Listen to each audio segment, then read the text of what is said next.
Υπάρχουν ψυχές που έρχονται στον κόσμο μόνο για να αγαπήσουν. Το 1869, σε μια φτωχική γωνιά της Χίου, γεννιέται ο Αργύριος Βαγιάνος. Ένα παιδί που από νωρίς ένιωσε την κλήση του Θεού, φτιάχνοντας μικρά ερημητήρια στους κήπους.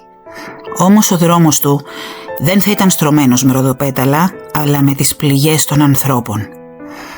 Πριν γίνει ο πατέρας των λεπρών, ο Αργύριος έγινε ο μοναχός άνθιμος στη σκήτη των Αγίων Πατέρων.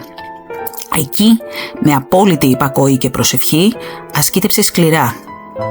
Όταν η υγεία του κλονίστηκε, επέστρεψε στο σπίτι του, αλλά δεν σταμάτησε.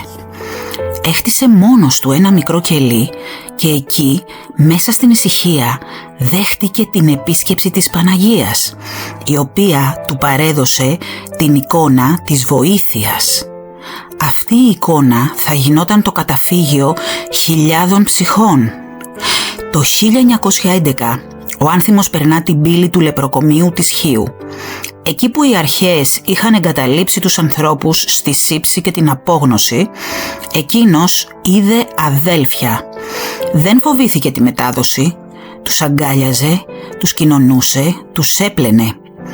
Ίδρυσε το μοναστήρι της Παναγίας Βοήθειας, δίνοντας στους λεπρούς όχι μόνο φάρμακα, αλλά αξιοπρέπεια. Τους έμαθε να ψάλουν, να κεντούν, να ελπίζουν. Η δυσοδεία των πληγών νικήθηκε από την ευωδία της αγιότητας. Το 1960, σε ηλικία 91 ετών, ο Άγιος Άνθιμος παρέδωσε το πνεύμα του. Άφησε πίσω του ένα έργο αγάπης που δεν έχει προηγούμενο.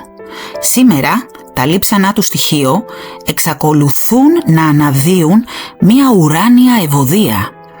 Αν νιώθεις ότι η ζωή σου είναι γεμάτη πληγές, θυμήσου τον Άγιο Άνθιμο, εκείνον που άγγιξε το αδύνατο και το έκανε θαύμα. Θα μου δώσεις χαρά και δύναμη να συνεχίσω εάν κάνεις εγγραφή στο κανάλι μου.